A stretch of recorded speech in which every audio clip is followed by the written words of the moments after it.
Okay, so what I'm going to do is explain to you what happens to me on a daily basis.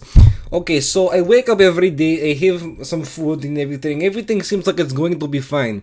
Then all of a sudden, shit happens out of nowhere, and then I'm like, what the hell, man?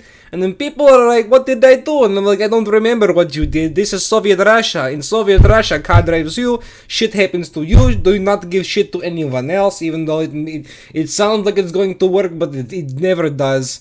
So I'm like sitting at my computer around 1980s or so, and it's very slow computer compared to what we have now. And I'm searching on this thing called Google, and someone tells me to look up Chuck Norris, and I tried to look it up, and then as soon as I did, the Chernobyl reactor started to explode, and everyone comes running into my room like, what did you do? And I'm like, I don't know what I did. I tried to do what the American people told me to do. And they said like, what did they try to tell you to do? And I'm like, they told me to Google Chuck Norris. And they're like, oh, you dumbass. Ugh. Oh my god. And then they were starting to yell at me, saying that was a really bad idea because apparently, if you try to Google Chuck Norris and click the I'm feeling lucky button, shit will happen. And, you know, the reactor number 4 exploded, and it just got everywhere. The radiation just really fucked everything up and everything. And that's about the first 2 minutes of my day. And so I'm eating a bowl of whatever the hell we are Russians eat, because every day it's something different, and you know it never tastes any good. And we tried to go outside, and we're like, oh fuck this, it's too hot out, and because you know we got to wear the gas masks now, and it gets really very very uncomfortable.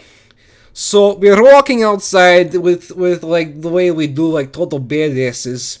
And I'm trying to go to my job, and I'm like, okay, maybe today is not going to be as bad as I originally thought.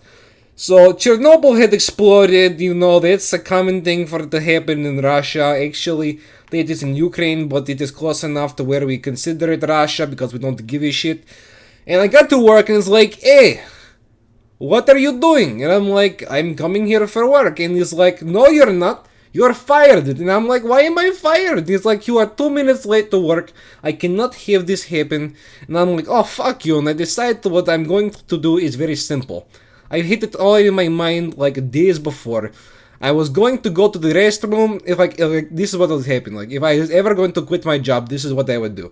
I would go into the restroom. I would put rubber dog shit on the ceilings, the walls, the floor, all the toilet seats, and I'd spray a bottle of liquid ass all over the place. Yes, liquid ass does exist. It is a bottle of concentrated shit smell. And it's very powerful.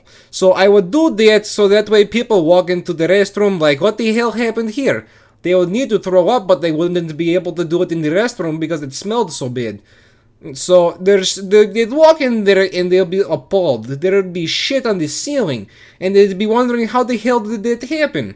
And I would just wear like some sweatpants or something like that and have the biggest piece of fruit I could find in my crotch. So that way I'd walk out like a big shot and be all like, fuck you guys, I'm going to chill. So that is like the rest of my day.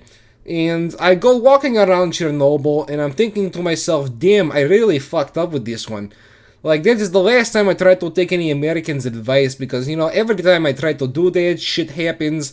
And if there's something I learned in my lifetime, it's that, you know, as long as there are 2 people left on the planet, somebody's shit is going to get slapped, you know? And so I decide, you know what, this has gone too much, I need to chill. So I go to my girlfriend's house and she's like, I don't want to see you anymore. And I'm like, why is that? And she says, well, size matters. And I'm like, well, of course size matters. If a vagina is 10 feet wide, the fuck are you going to do with that? And she didn't like that joke very much, so she called the police and I was arrested. And they put me in the jail cell for about 3 hours until they stopped laughing, and then it's like, okay, tiny dick, you're free to go. And I'm like, yes, whatever. So I'm walking back home, and it is like only an hour into my day. And I'm like, oh, great, what am I going to do now? So I try going around doing stuff, and, you know, there's nothing really I can do. It's Russia, it's freezing outside, there is nuclear radiation everywhere thanks to my Google problem. and things aren't really going my way. It's very complicated life for me. So I decide to go to my friend's house and I'm like, hey, what are you doing? And he's like, oh, I'm not really doing anything. And I'm like, well, do you want to do something? And he's like, I don't really feel like doing anything. And I'm like, what are you, fat American man? And he's like, well, I have been Googling. And I'm like, holy shit, do not Google. Last time I tried to Google, shit happened. And he's like, yes, we all know. But that is because you Googled Chuck Norris. And that is going to happen one way or another. And I'm like, yes, I guess you're right about that. So anyway, we decided, we need to do something that day, and we go outside, we go to the bar, and I get about 15 shots of vodka, which is like, not much in Russia.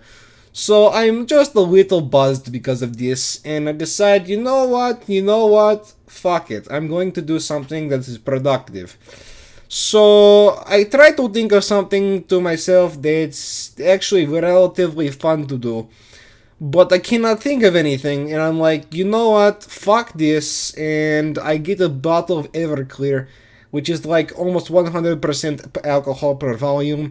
I just chug that shit as fast as I can, and I go back to sleep to redo the cycle in the morning. And that is my daily life.